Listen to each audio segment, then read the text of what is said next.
એટલે હા, અહીંયા હું આજે કોઈ માટી કામમાંથી કઈ વસ્તુ બનાવવાની એ તો શીખવા માટે નથી આવી, પણ આજે મારે માટલા વિશે જ વાત કરવાની છે, એ પણ નિશાંતભાઈ સાથે, કે માટલાના કેટલા પ્રકાર છે, કઈ પ્રકારની માટી વાપરે છે, અને તમે આજે વિડીયોમાં લાઈવ જોઈ શકશો કે એ માટલું આખું રેડી કેવી રીતે થાય છે, એના માટેની આખી પ્રોસેસ શું છે ને એ આજે આપણા વિડીયોમાં જાણવાની છે. તો નિશાંતભાઈ, પહેલા તો કેમ છે? મજામાં? સારું.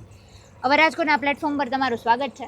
આજે અમે તમારી સાથે ખાસ માટીની દુનિયા શું છે, માટલું શું છે, અને ખાસ ઉનાળામાં એનું મહત્વ શું છે ને આ બધા વિષય પર વાત કરવા માટે આવ્યા છીએ. સૌથી પહેલા તો ચાકડામાં આપણે નાનામાં નાની આઈટમ બનાવીને તો કોળિયું, એમ શરૂઆત કોળિયાથી જ કરવાની. હા, ચાકડો શીખવા માટે રોજ આપણે, હું જ્યારે શીખતો ને ત્યાં રોજ કલાક બેતો, કારણ કે તમે સવારથી બેસી જાવ ને તો તમને કંટાળો આવે, કારણ કે આનું સેન્ટર લેતા જ ખાલી આપણને 1.5-2 મહિના થાય, સમજા? ઓહો. અત્યારે આપણે કારખાનામાં નાઈંદુ બનાવી, ચકલીના માળા બનાવી, ગલ્લા બનાવી, તાવડી બનાવી, બધી આઈટમ બનાવી. માટલા આપણે અત્યારે 2 પ્રકારના બનાવી. મોટી નાઈંદુ બનાવી, જે હોટલમાં આવે ને એ 40, 50, 60 લીટર, 100 લીટર વાળી, અને બીજી આપણે ઘર વપરાશમાં હોય ને જે નાની નાઈંદુ, બેડા એકની, નાંડા એકની, એ બનાવી. તો આને આખી બનાવવાની પદ્ધતિ શું હોય? પહેલેથી શું કરવાનું હોય? સૌથી પહેલા આ મશીનમાં અલગ અલગ માટી મિક્સ કરવાની હોય.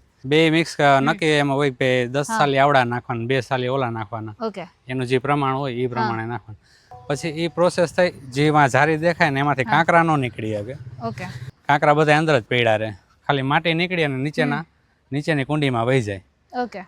અને પછી એ કુંડીમાંથી પંપ દ્વારા બીજી બધી કુંડીમાં આપણે સુકવવા માટે. આ માટી ક્યાંથી આપણે આવી છે? આપણે જે પ્રોસેસ કરેલી માટી હતી મશીનમાં પેલું, એ પંપથી માટી આ ગમે કુંડીમાં પોગી જાય, જે કુંડીમાં આપણે નાખવાની ને એ કુંડીમાં. ઓકે. પછી અહીંયા આવી રીતે આખું પથરાઈ જાય, અને પછી આ બાજુમાં જેમ સુકાય છે એવી રીતે અહીંયા સુકાય. તો અહીંયા કેટલા દિવસ થયા માટીને સુકાય? ઉનાળામાં 3-4 દિવસમાં સુકાઈ જાય, શિયાળામાં થોડીક વાર લાગે. શિયાળામાં કેટલાક દિવસ થાય? 10-12 દિવસ લાગે. 10-12 દિવસ, કોક વાર 15 દિવસ પણ થતું હશે ને, બહુ બધા ટાઢોળા જેવું હોય તો અત્યારે ઉનાળા જેવું છે એટલે આ માટી અહીંયા પથરાય છે, આ 3-4 દિવસમાં સુકાઈ જાય. પછી એમાં તમે નક્કી કેવી રીતે કરો કે આ 3-4 દિવસમાં એ સુકાઈ જ ગઈ છે, એમ એનો કલર બદલાઈ જાય, એકદમ કડક થઈ જાય? આપણે જે ઓલી કુંડીમાં માટી રહી ને એ કમ્પ્લીટ થાય ને, સુકાઈ જાય ને પછી એ માટી આપણે મશીનમાં નાખવાની. ઓકે. આ મશીનમાં નાખવાની એટલે એમાં જે લાકડાનો છોલ ને બધું હોય ને એટલે એકદમ મિક્સ થઈ જાય. એટલે આમાં લાકડાનો છોલ રાખો તમે? ના, આપણે એ માટીમાં જ નાખ્યો હોય એટલે આપણે કેમ લોટ બાંધી એવી રીતે આ મશીનમાં બધું મિક્સ થઈ જાય વ્યવસ્થિત. આમાં આપણે લોટમાં જેમ તેલ, મીઠું બધું નાખ્યું એમાં બધું મહરાઈ જાય. હા, બધું આ મશીનમાં મહરાઈને ઓલી પર નીકળી જાય. આપણે આ તાવડીની માટી છે. આ મશીનમાં જે હુકેલી માટી હોય ને એનો ભૂકો થાય. આપણે જે માટી પ્રોસેસ કરેલી હોય ને કમ્પ્લીટ, સૌથી પહેલા એને હાવ હુકવી નાખવાની, કારણ કે આનો પાવડર કરવાનો હોય. પાવડર કરી અને પછી ઓલા કન્વેરમાં નાખવાની. એ કન્વેરમાં એમ કે ભીની થઈ જાય, કે તાવડીમાં જેટલી ભીની કરવાની એ પ્રમાણે એમાં ફુવારા ગોઠવેલા હોય બધા. ઓકે. આ ઓલી જે માટી કમ્પ્લીટ થઈ ગઈ હતી એને પછી અહીંયા મશીનમાં તમે આવી રીતે તાવડી બનાવો. આપણે જે બારે પલાળી રહી ને હમણાં, એ બીજા દિવસે આ રીતે ઉપયોગમાં લઈ લેવાની. આ રોજની તમારે કેટલીક થતી હશે તાવડી અહીંયા? કલાકમાં 500 નીકળે. 1 કલાકમાં 500 તાવડી તમે કરી શકો. એટલે 10 કલાક હાલે તો 5000 નીકળે. 10 કલાકમાં 5000 તાવડી. ફોર એક્ઝામ્પલ આપણે આ બનાવ્યું છે અત્યારે, આને હવે તમે ઉતારી લેશો, પછી આને કેવી રીતે સુકવશો? એટલે ડાયરેક્ટ એને પકવશો નહીં ને? ના, ડાયરેક્ટ નહીં, એને છાંયે સૂકવી દઈ. પછી બીજે કે ત્રીજે દિવસે સાવ સુકાઈ જાય પછી એને ગેરું મારી દેવાનું. જે ગેરું કે ને, ગેરું આપણે રંગોળીમાં કોલું નીચે કરીએ ઈ. અચ્છા, ઓકે. હા, ઈ ગેરું મારી દે. ઈ કાચો ગેરું જ હોય, ઈ પાકે ને એટલે પછી એમાં કલર ચડી જાય, ટૂંકમાં ઈ પાકી જાય ભેગું. પછી તમારે આમ એક માટલું બનાવતા મિનિમમ કેટલો સમય લાગે? નાનું હોય કે મોટું હોય તો એ કેટલા સમયમાં તમારે એક માટલું આમાં ચાકડા ઉપર તૈયાર થઈ જાય? એક કારીગર આખા દિવસમાં 40 નંગ બનાવી નાખે. એક કારીગર આખા દિવસમાં 40 નંગ બનાવી નાખે. ઓકે. હા. એમાં પછી ઉતારીને બનાવવાનું ને ઘડવાનું ને બધું આવી ગયું. બધું આવી ગયું. પાછું અહીંયા ઓલું આપણે જેમ બનાવ્યું હતું માટી નાખી હતી એ આવી જાય એમાં. હા, એને સવારમાં પેલા એ બધા નંગ ઉતારી નાખે, પછી ઉતારી અને પછી બહુ પછી એક નંગ ને ઘડવાના હોય. નિશાંતભાઈ, મેં ઉનાળામાં જોયું છે કે માટલામાંથી છે ને પાણી જવે, તો ઈ કેવી રીતે તમે માટલામાં બનાવતી વખતે જ એવું કાંઈ કરો છો કે પછી એની રીતે જ ઉનાળામાં એવી રીતનું તમે માટલું કોઈ બનાવો છો? કઈ રીતે થાય પ્રોસેસ? એમાં માટલું જ્યારે અમે માટી બનાવીને તો એમાં લાકડાનો છોલ નાખી. ઓકે. એ લાકડાનો છોલ પકવે ને ત્યારે એ લાકડાનો છોલ બરી જાય. એટલે બરી જાય એટલે એમાં ઝીણા ઝીણા છિદ્ર થઈ જાય. એ છિદ્રમાંથી બહાર પાણી જવે, એમ સમજાણું? એટલે એ પાણી જવે ને એટલે બહારની લૂ અંદર આવે ને, એમ આપણે એમ કહીએ ને કે પાણી જવે એટલે ઠરે એમ ઠરે, હા, પાણી સમજાણું? ઠરે એમાં વધારે, હા. જે માટલામાં પાણી જવતું ન હોય ને એમાં ઠરે નહીં, સમજાણું એટલું બધું. હા, એટલે એટલે મમ્મી જવાનું પહેલેથી કારણ જ, આ એમ જવાનું કારણ એવડું એમ ઓકે, એ લાકડાના છોલ નાખી એટલે ઝીણા ઝીણા છિદ્ર હોય એમાંથી બહારની સપાટી ભીની જ રહે એમ. તો પછી આ બધી માટી તમે લાવો છો ક્યાંથી, કઈ જગ્યાએથી માટી આવે? માટી 80% તમે તળાવની જ વાપરી, અમુક જે લાલ નહીં આવતી મોરબીથી મગાવી. એ મોરબીથી. અને બાકી આ જે તળાવની માટી છે એ તમને રાજકોટ આજુબાજુથી આ મળી જાય? ગામડામાં તળાવમાં જ મળી જાય. ઓકે, તો પછી આ અત્યારે તો ચાકડો છે અને અત્યારે મેં એવું સાંભળ્યું છે કે માટલા બનાવવા માટે મશીન્સ એ આવી ગયા છે. હા, તો મશીન ચાકડામાં ને મશીનમાં ફેર શું પડે આખો?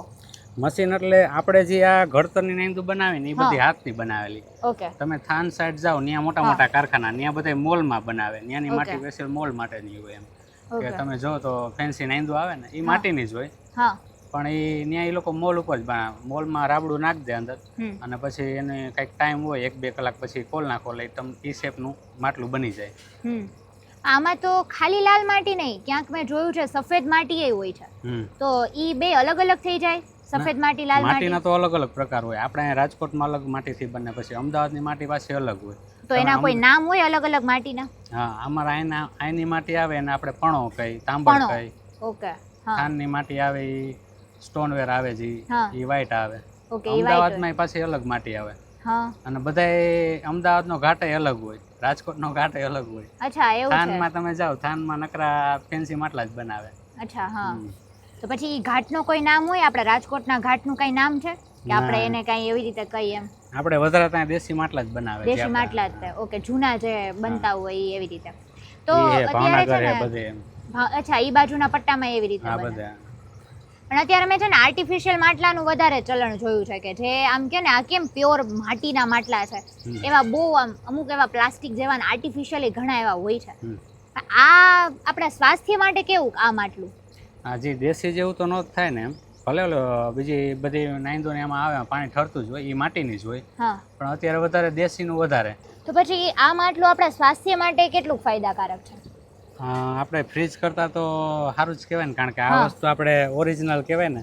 ઓકે, અને માટલા જેવું તો ન જ થાય.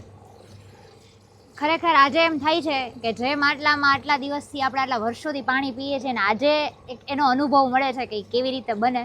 ખરેખર આ કલા બહુ અઘરી છે, જેને આવડે એને જ આવડે. અને આમ પણ કુંભાર હોય એને તો આવડતું જ હોય, પણ હવે એમાં પણ એવું ક્યાંક છે કે આ રીતે જે બનાવવાની પદ્ધતિ છે ને છૂટતી જાય છે એમ. એ લોકો કુંભાર પોતે છે એ લોકોમાં ઘણીવાર એ વસ્તુ એમને નથી ફાવતી હોતી. હવે નિશાનભાઈ ઘણીવાર છે ને મેં મારા મમ્મીને જોયા છે માટલું લેવા જાય ને એટલે આમ ચેક કરે, આમ અવાજ આવે એટલે એનું શું કારણ? હા, પાકેલ માટલું હોય ને હા, એટલે એમ કે ઠંડુ પાણી એમ કે વધુ થાય એમ. ઘણીવાર કાચા માટલા આવી જાય તો એ પછી એમ કે લાંબો ટાઈમ ટકે નહીં, આવો અવાજ આવે એટલે એકદમ પાકી ગયું, ખૈરા રાખે બધી કોરથી. એટલે થોડોક એમ કે માલ કાચો હોય એટલે એમ કે પાકેલો માલ એમ. આ પાકેલો માલ આવી ગયો ને. તો હવે તમે લોકોએ આ આખી પ્રોસેસ જોઈ હશે, અમે લોકોએ તો શૂટ કરી ત્યારે અમને એટલી બધી માહિતી મળી છે. તો આઈ હોપ કે આ વિડીયોમાં તમને પણ એટલી મજા આવી હશે અને તમને આજે ખબર પડી હશે કે જે પાણીના ગોરામાં તમે ઠંડુ પાણી પીવો છો, ખાસ તો ઉનાળામાં, એને બનતા આટલી વાર લાગે છે અને આની પાછળ આટલા બધા લોકોની મહેનત છે. તો આ વિડીયો વધુને વધુ લોકો સુધી શેર કરજો અને હા, આવી જ અવનવી અપડેટ્સ માટે અવર રાજકોટના પેજને લાઇક, શેર અને સબસ્ક્રાઇબ કરવાનું ન ભૂલતા. નમસ્કાર.